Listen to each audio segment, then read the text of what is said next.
Huh. Wait a minute. Where'd the pirate one go?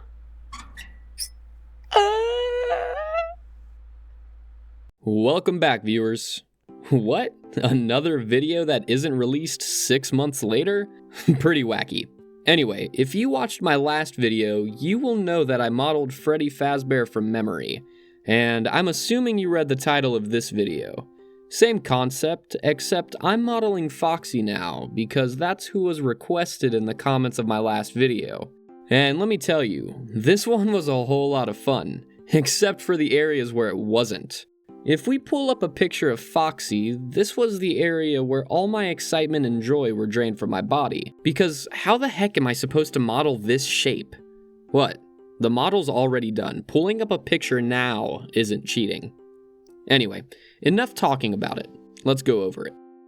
So, starting up a new Blender project, I added the Freddy model, because I want Foxy to match up proportionally. And this will be the same for the other members of the band when I get around to modeling them. But I discovered that Freddy got in the way of a lot of this process.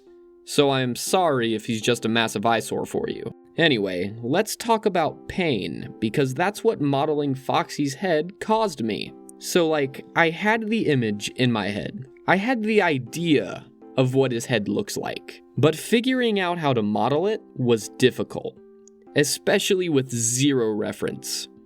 But after 5 attempts over the course of an hour and 40 minutes, that really tested my patience and made me question if I was going to be able to actually finish this project. I ended up getting a result that looked like the Foxy head I was picturing in my mind's eye, which was surprising. Then I moved on to the jaw. This part was not as hard as the rest of the head. It ended up looking pretty good for my first attempt, but I'll be revisiting it a little later in the process. Once I was done messing with it though, I moved on to the teeth. I added some cylinders and shrunk them down at the end to make these flat-tipped cones. And I individually placed those in Foxy's mouth. The teeth were a bit annoying, and I'm sure there's a better way of placing these. I actually end up moving the teeth around a bit more throughout the process, making sure they line up with changes I make to the jaw and the head. Super annoying. I should have done these last. But then I go on to add just about everything else that a stock head comes with. Eyes?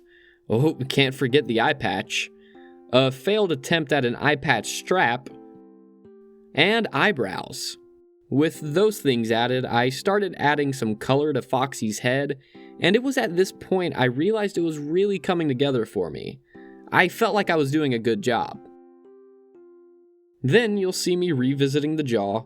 I ended up messing with it a bit more until I realized I wasn't really happy with the way it looked, so I completely scrapped it and restarted. It's okay though, the second attempt looked way better. The ears were easy enough. I got them right on the first try. I just made this teardrop shape from a rounded cube and called it a day. Looks like Foxy ears enough. Then, with that, Foxy's head was complete. I didn't work on it whatsoever after that. I lifted my hands from my keyboard with a contented look on my face, and happily called it finished. Ignore that. So anyway, I went on to model Foxy's body, and I actually had a lot of fun with this part. He is definitely a lot different from his fellow animatronics. Where the other ones are plump and, clean, he's very thin and raggedy. Still, before I got into any details, I just blocked out the shell parts of his body, then I went on to add his endoskeleton underneath. And because a lot more of Foxy's skeleton is gonna be showing, I decided to add a bit more detail to it, but for the most part I stuck with a similar look to what I did with Freddy's, with the ribs, cylinders, and spheres for joints. And guess what guys, I actually recorded the part where I model Foxy's hands and feet.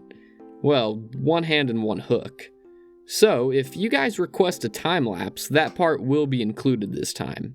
Moving on, I was very pleased with how Foxy's robot hand turned out, even though the fingers may look a bit thin. And as for the hook, I decided to use a curve and then convert it to a mesh when I got the desired shape I was looking for. And once Foxy's skeleton was complete, I was able to move on to withering his body. This was probably the easiest part. I selected and inserted random faces and then deleted them. Bam! Withering. And this was the part that really rounded out this 3D model of Foxy. And I think I've talked about the process long enough.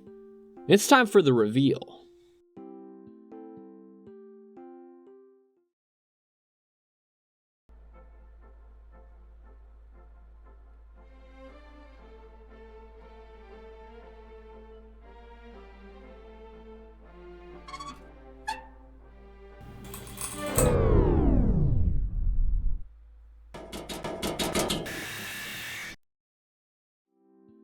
Alright, just like the last video, here is a full 360-degree view of the finished 3D model. Looking at the model by itself, I feel as though I did a good job for having zero reference. But now I'm gonna bring up an image of Foxy from the game and do a side-by-side comparison and see if my view falls apart. I don't think it compares that awfully.